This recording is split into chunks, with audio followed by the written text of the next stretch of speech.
ओम शांति। 11 जुलाई 2025। बाबा के महावाक्य। मीठे बच्चे, पहले पहले सबको बाप का सही परिचय देकर गीता का भगवान सिद्ध करो, फिर तुम्हारा नाम बाला होगा।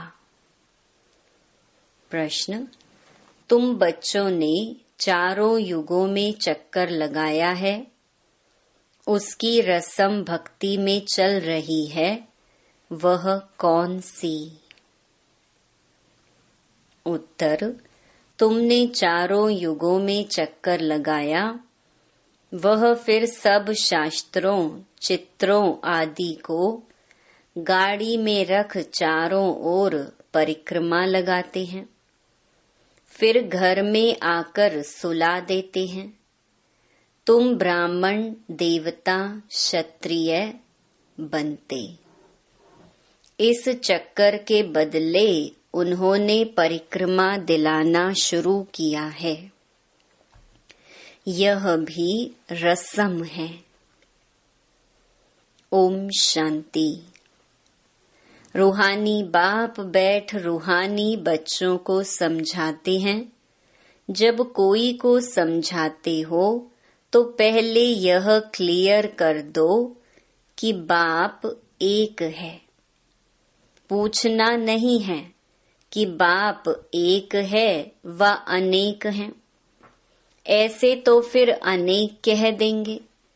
कहना ही है बाप रचता, गॉड फादर एक है। वह सब आत्माओं का बाप है। पहले पहले ऐसे भी नहीं कहना चाहिए कि वह बिंदी है, इसमें फिर मौज पड़ेंगे। पहले पहले तो यह अच्छी रीति समझाओ कि दो बाप हैं, लौकिक और पारलौकिक। लौकिक तो हरेक का होता ही है, लेकिन उनको कोई खुदा, कोई गॉड कहते हैं। है एक ही, सब एक को ही याद करते हैं। पहले पहले यह पक्का निश्चय कराओ कि फादर है स्वर्ग की रचना करने वाला। वह यहाँ आएंगे स्वर्ग का मालिक बनाने, जिसको शिव जयंती भी कहते हैं। यह भी तुम बच्चे जानते हो। स्वर्ग का रचता भारत में ही स्वर्ग रचते हैं, जिसमें देवी देवताओं का ही राज्य होता है। तो पहले पहले बाप का ही परिचय देना है। उनका नाम है शिव। गीता में भगवानुवाच है ना। पहले पहले तो यह निश्चय कराए लिखा लेना चाहिए। गीता में है भगवानुवाच, मैं तुमको राजयोग सिखाता हूँ, अर्थात नर से नारायण बनाता हूँ। यह कौन बना सकते हैं? जरूर समझाना पड़े। भगवान कौन है, फिर यह भी समझाना होता है। सतयुग में पहले नंबर में जो लक्ष्मी नारायण हैं, जरूर वही 84 जन्म लेते होंगे। पीछे और धर्म वाले आते हैं, उन्हों के इतने जन्म हो ना सके। पहले आने वालों के ही 84 जन्म होते हैं। सतयुग में तो कुछ सीखते नहीं हैं, जरूर संगम पर ही सीखते होंगे। तो पहले पहले बाप का परिचय देना है। जैसे आत्मा देखने में नहीं आती है, समझ सकते हैं, वैसे परमात्मा को भी देख नहीं सकते। बुद्धि से समझते हैं, वह हम आत्माओं का बाप है। उनको कहा जाता है परम आत्मा। वह सदैव पावन है, उनको आकर पतित दुनिया को पावन बनाना होता है।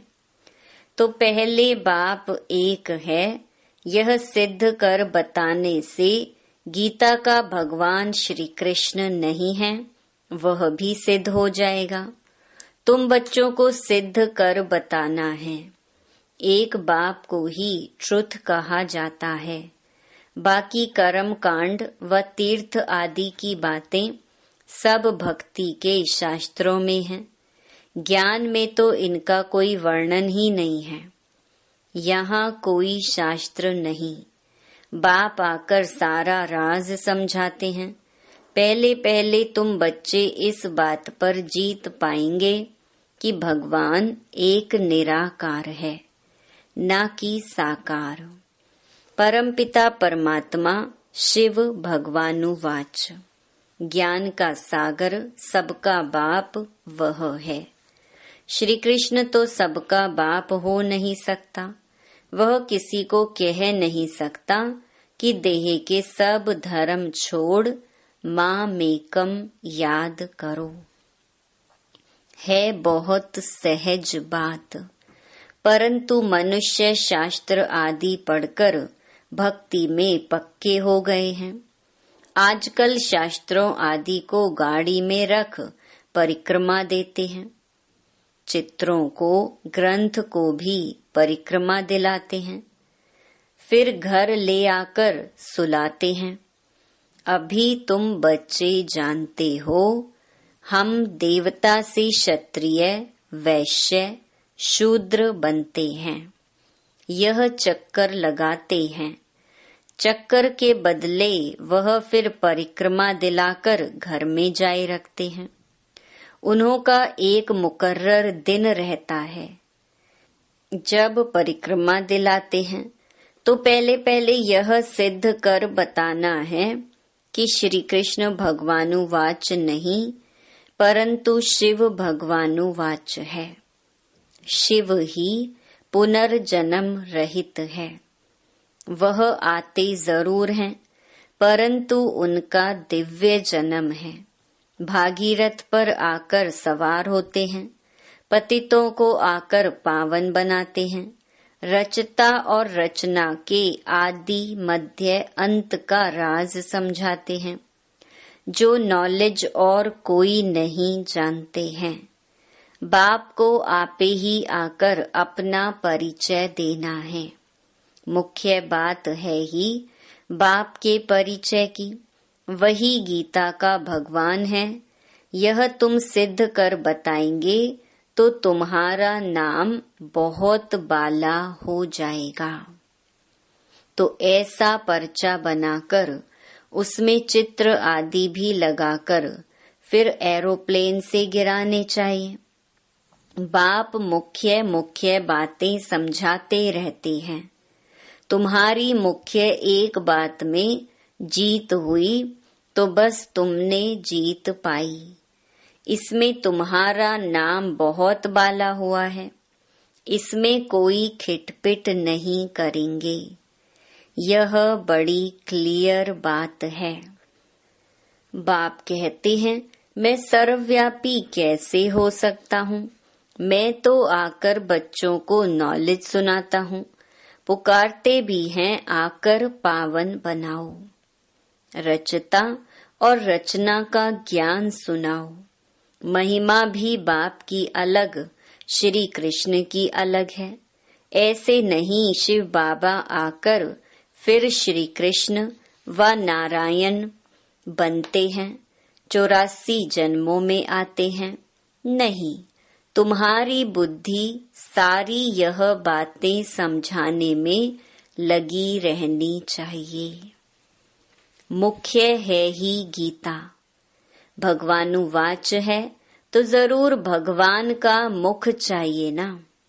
भगवान तो है निराकार। आत्मा मुख बिगर बोले कैसे? तब कहते हैं, मैं साधारण तन का आधार लेता हूँ।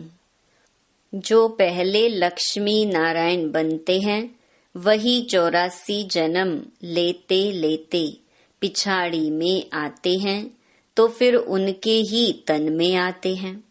श्री कृष्ण के बहुत जन्मों के अंत में आते हैं।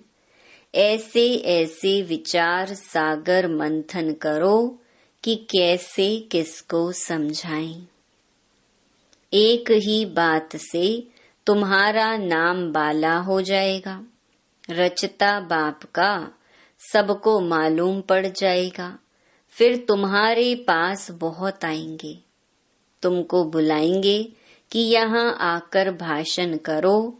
इसीलिए पहले पहले अल्फ सिद्ध कर समझाओ। तुम बच्चे जानते हो, बाबा से हम स्वर्ग का वर्षा ले रहे हैं। बाबा हर 5000 वर्ष बाद भारत में ही भाग्यशाली रथ पर आते हैं। यह है सौभाग्यशाली जिस रथ में भगवान आकर बैठते हैं। कोई कम है क्या? भगवान इनमें बैठ बच्चों को समझाते हैं कि मैं बहुत जन्मों के अंत में इसमें प्रवेश करता हूँ। श्री कृष्ण की आत्मा का रथ है ना, वह खुद श्री कृष्ण तो नहीं है, बहुत जन्मों के अंत का है।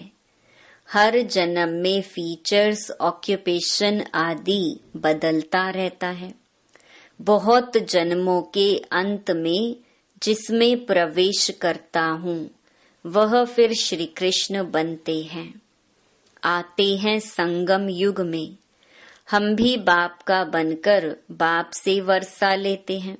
बाप पढ़ाकर साथ ले जाते हैं और कोई तकलीफ की बात नहीं।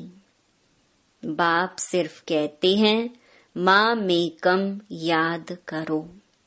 तो यह अच्छी रीति विचार करना चाहिए कि कैसे कैसे लिखें। यही मुख्य मिस्टेक है, जिस कारण ही भारत अनराइटियस, इररिलीजियस, इंसॉल्वेंट बना है। बाप फिर आकर राजयोग सिखलाते हैं, भारत को राइटियस, सॉल्वेंट बनाते हैं, सारी दुनिया को राइटियस बनाते हैं। उस समय सारे विश्व के मालिक तुम ही हो। कहते हैं ना, wish you long life and prosperity. बाबा आशीर्वाद नहीं देते हैं कि सदा जीते रहो। यह साधु लोग कहते हैं अमर रहो। तुम बच्चे समझते हो अमर तो जरूर अमरपुरी में होंगे, मृत्यु लोक में फिर अमर कैसे कहेंगे। तो बच्चे जब मीटिंग आदि करते हैं तो बाप से राय पूछते हैं। बाबा एडवांस राय देते हैं। सब अपनी अपनी राय लिख भेजें, फिर भल इकट्ठे भी हो। राय तो मुरली में लिखने से सबके पास पहुंच सकती है। 2-3 हजार खर्चा बच जाए। इन 2-3 हजार से तो 2-3 सेंटर खोल सकते हैं। गांव गांव में जाना चाहिए चित्र आदि लेकर। तुम बच्चों का जास्ती इंटरेस्ट सूक्ष्म वतन की बातों में नहीं होना चाहिए। ब्रह्मा, विष्णु, शंकर आदि चित्र हैं तो इस पर थोड़ा समझाया जाता है। इन्हों का बीच में थोड़ा पार्ट है। तुम जाते हो, मिलते हो, बाकी और कुछ है नहीं। इसीलिए इसमें जास्ती इंटरेस्ट नहीं लिया जाता है। यहाँ आत्मा को बुलाया जाता है, उनको दिखाते हैं। कोई कोई आकर रोते भी हैं, कोई प्रेम से मिलते हैं, कोई दुख के आंसू बहाते हैं। यह सब ड्रामा में पार्ट है, जिसको चिट चैट कही जाए। वो लोग तो ब्राह्मण में कोई की आत्मा को बुलाते हैं, फिर उनको कपड़ा आदि पहनाएंगे। अब शरीर तो वह खत्म हो गया, बाकी पहनेंगे कौन? तुम्हारे पास वह रस्म नहीं है। रोने आदि की तो बात ही नहीं। तो ऊंच ते ऊंच बनना है, वह कैसे बने। जरूर बीच में संगम युग है, जब पवित्र बनते हैं। तुम एक बात सिद्ध करेंगे तो कहेंगे यह तो बिल्कुल ठीक बताते हैं। भगवान कभी झूठ थोड़े ही बता सकते हैं। फिर बहुतों का प्यार भी होगा, बहुत आएंगे। समय पर बच्चों को सब पॉइंट्स भी मिलती रहती हैं। पिछाड़ी में क्या क्या होना है वह भी देखेंगे। लड़ाई लगेगी, बॉम्ब्स छूटेंगे। पहले मौत है उस तरफ। यहाँ तो रक्त की नदियां बहनी हैं, फिर घी दूध की नदी। पहले पहले धुआं विलायत से निकलेगा। डर भी वहां है। कितने बड़े बड़े बॉम्ब्स बनाते हैं, क्या क्या उसमें डालते हैं, जो एकदम शहर को खलास कर देते हैं। यह भी बताना है किसने स्वर्ग की राजाई स्थापन की। हेवनली गॉड फादर जरूर संगम पर ही आते हैं। तुम जानते हो अभी संगम है। तुमको मुख्य बात समझाई जाती है बाप के याद की, जिससे ही पाप कटेंगे।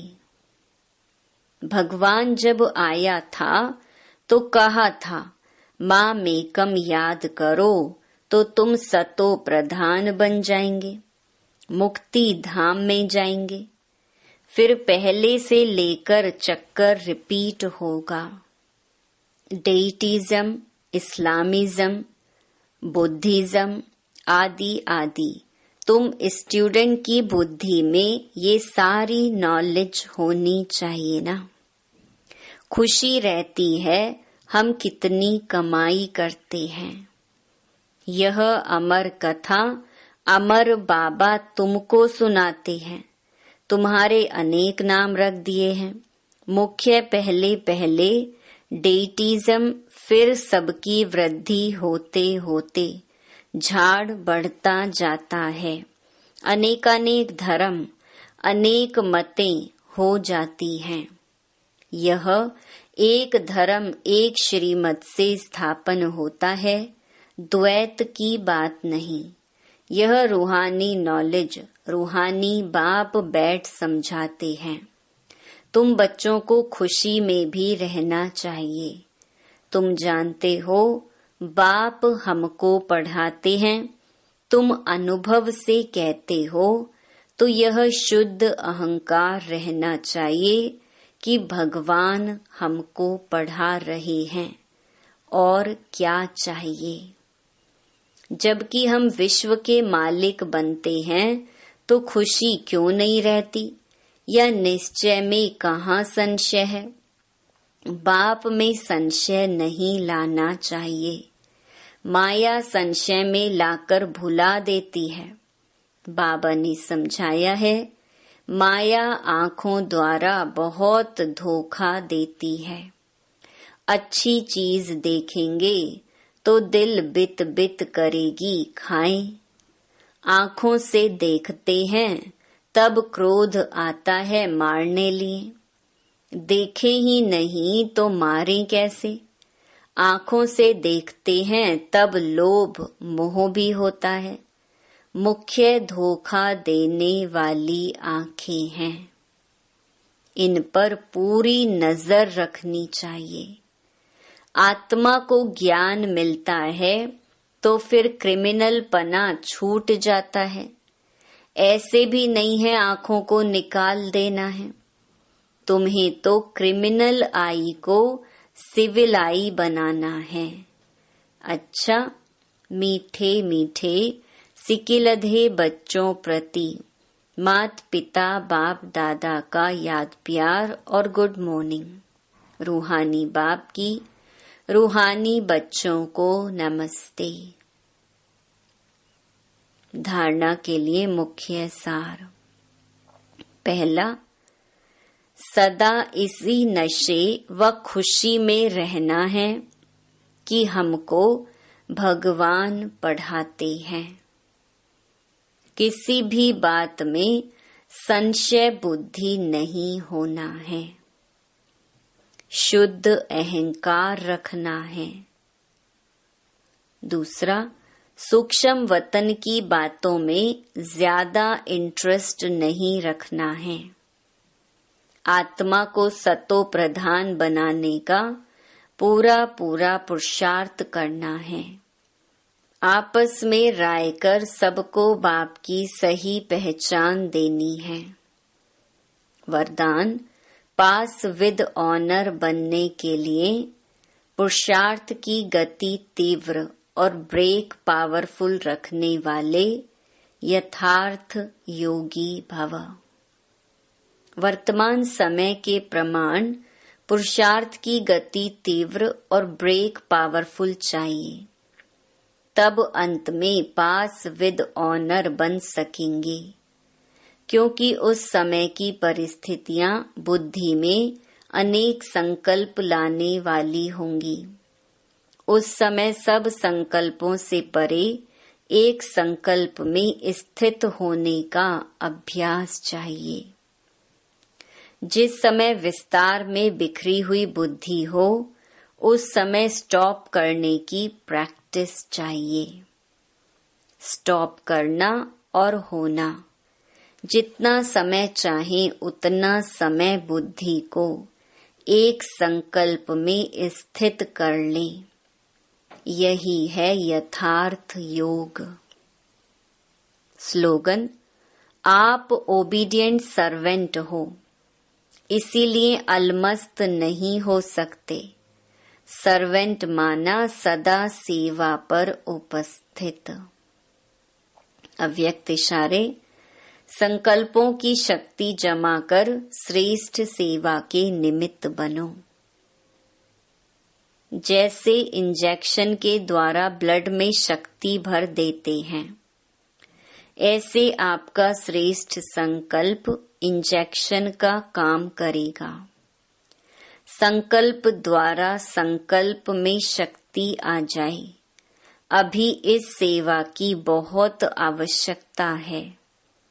स्वयं की सेफ्टी के लिए भी शुभ और श्रेष्ठ संकल्प की शक्ति और निर्भयता की शक्ति जमा करो, तब ही अंत सुहाना और बेहद के कार्य में सहयोगी बन बेहद के विश्व के राज्य अधिकारी बन सकेंगे। अच्छा, ओम शांति।